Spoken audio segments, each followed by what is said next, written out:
ಹಾಗಾದರೆ ಹೀಗೆ ಮಾಡಿ.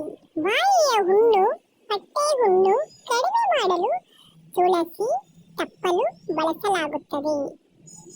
ಕೆಲವು ತುಳಸಿ ಎಲೆಗಳನ್ನು ಹಸಿಯಾಗಿರುವಂತೆಯೇ ಬಾಯಲ್ಲಿಟ್ಟು 5 ನಿಮಿಷ ಜಗಿಯಬೇಕು.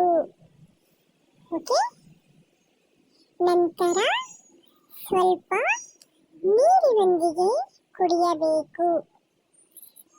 ಈ ವಿಧಾನ ದಿನಕ್ಕೆ 3 ಬಾರಿ ಪುನರಾವರ್ತಿಸಿದರೆ ಹುಣ್ಣು ಬೇಗ ಕಡಿಮೆಯಾಗುತ್ತದೆ.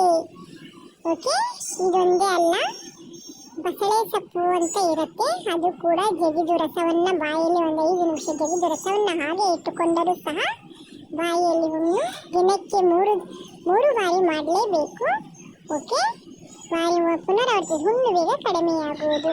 ಮತ್ತೆ ಇದು ಅಲ್ಲದೆ ಬಾಯಿಯ ಆಮ್ಲೀಯ ಕ್ಷಾರೀಯ ಮಟ್ಟ ಅಥವಾ pH ಮಟ್ಟವು ಹೆಚ್ಚುತ್ತದೆ. ಖಂಡಿತವಾಗ್ಲೂ ಟ್ರೈ ಮಾಡಿ, ಒಮ್ಮೆ ಮಾಡಿ ಬಿಟ್ಟು ಬಿಡೋದಲ್ಲ. ಇದು ಕಂಟಿನ್ಯೂ ಮಾಡಿದರೆ ನಿಮಗೆ ಹುಣ್ಣುಗಳೇ ಆಗುವುದಿಲ್ಲ. ಓಕೆನಾ?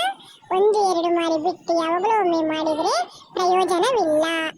ಇದು ಕಂಟಿನ್ಯೂ ಇದ್ದರೆ ಯಾವಾಗಾದರೂ ಒಮ್ಮೆ ವಾರಕ್ಕೆ 1-2 ಸಲನಾದರೂ ಜಗಿದು ಬಾಯಲ್ಲಿ ಮಾಡಿಕೊಂಡಿದ್ದು ರೂಢಿ ಪದ್ಧತಿ ನಿಮ್ಮಲ್ಲಿ ಇದ್ದರೆ, ರೂಢಿ ಇಟ್ಕೊಂಡ್ರೆ ನಿಮಗೆ ಹುಣ್ಣುಗಳು ಆಗುವ ಚಾನ್ಸ್ ಇರುವುದೇ ಇಲ್ಲ.